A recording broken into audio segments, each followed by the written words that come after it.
All right, everybody. I'm Realtor Gino Tazzi. I am bringing my friend. His name's Ben DeVries, and he is partner at Stoepker DeVries Accounting in Grand Rapids. He's someone that I trust for a long time. I've known him, I think, since 20 years now, maybe.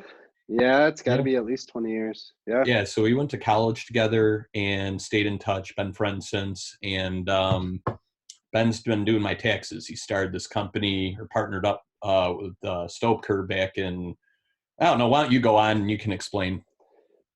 Sure. I came in to Grand Rapids and into this firm in 2014 after working in private industry in Chicago for 10 years. Um, got my CPA in Illinois, transferred it here, and um, we do lots of tax work, lots of small business accounting work.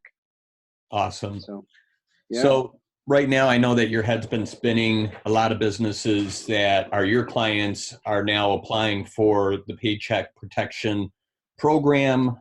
Initially, they approved. How much was it that they approved initially? Was it 300 billion? 349 Okay, was the initial funding. and then they ran out kind of quick, didn't they? They ran out in 2 weeks, which was longer than we thought. But the main reason for that is that most of the banks that were administering the loan program had to onboard some sort of program. So most banks took a week or so to even get up and running to accept applications.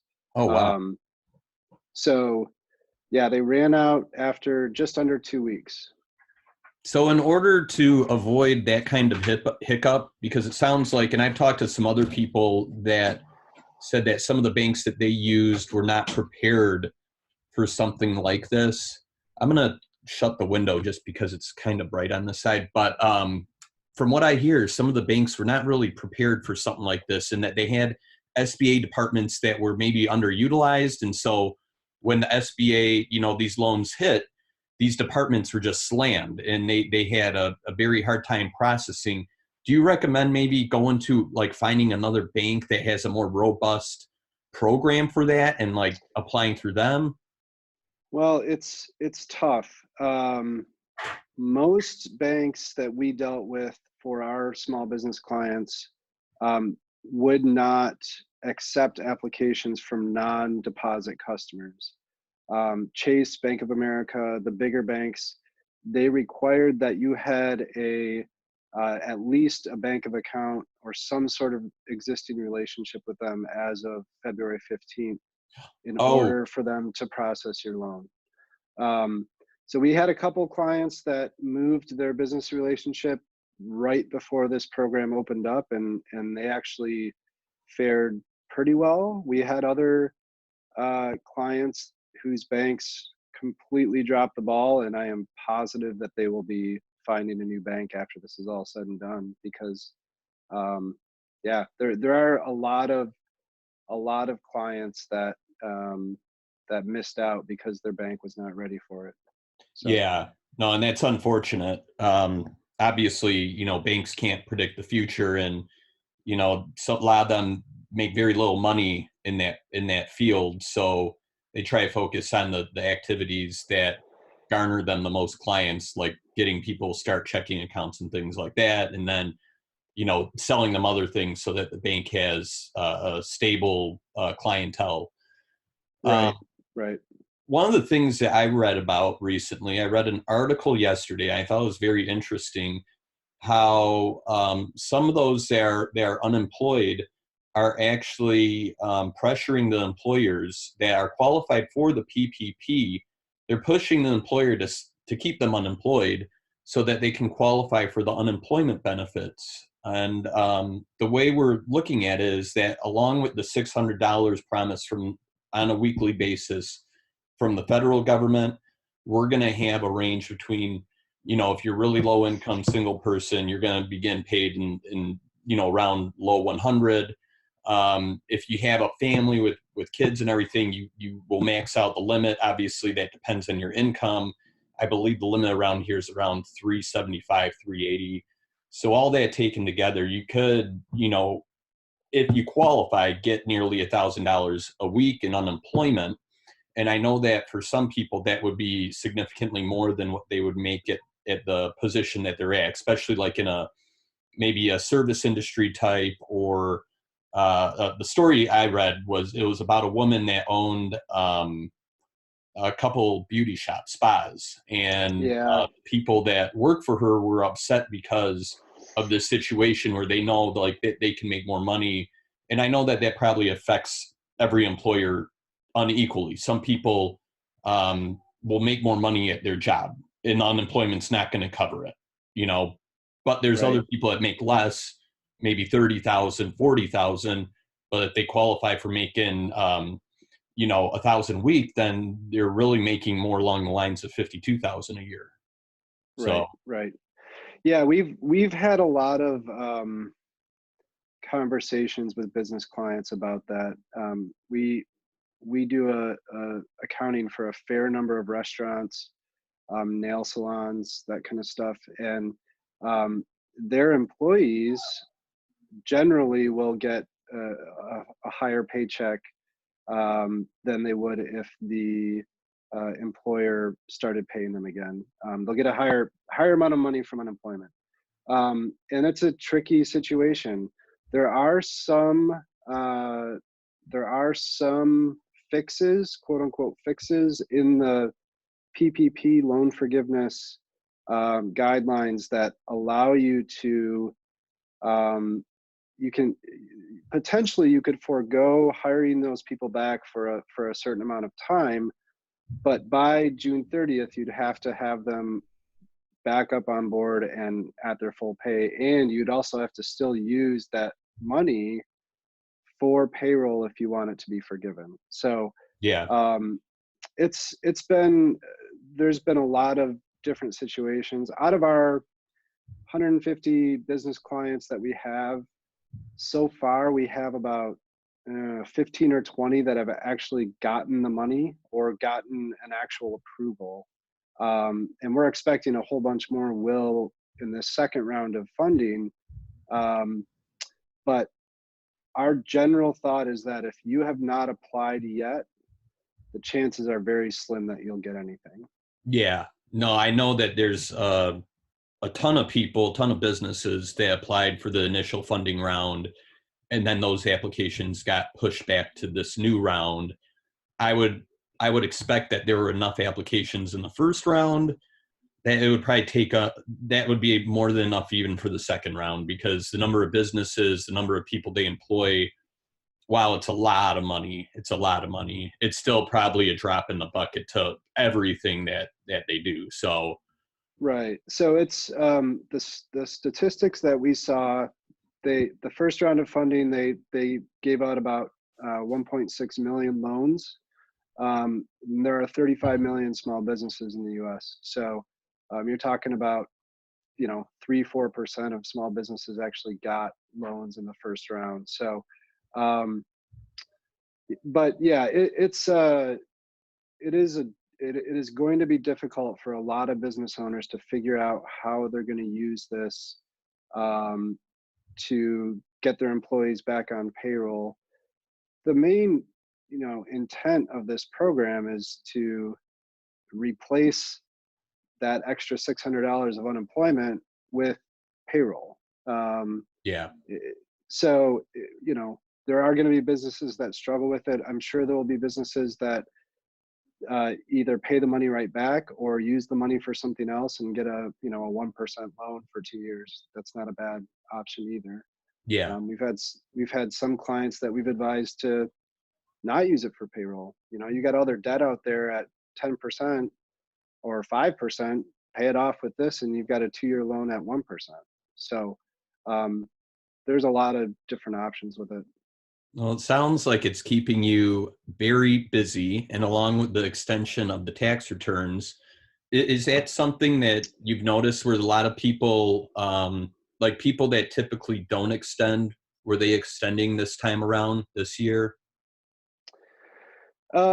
So we typically do around 700 personal returns a year. And a typical year is 40 to 50 extensions.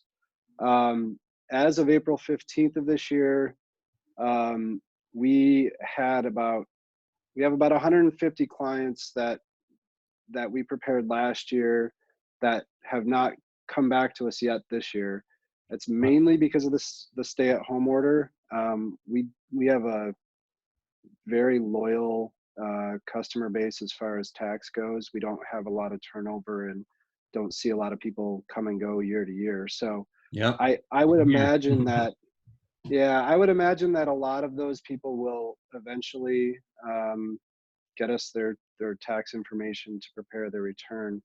We Yeah. definitely, when the stimulus was announced, we definitely got a lot of phone calls and emails about that, and people wanting their taxes prepared immediately so that they could get their direct deposit information on their return. And we basically told people, if you haven't filed it yet, it's too late. You're not going to be able to get it filed and processed by the IRS before they start processing the stimulus payments. So, but yeah, it's it is a good thing that the due dates were extended.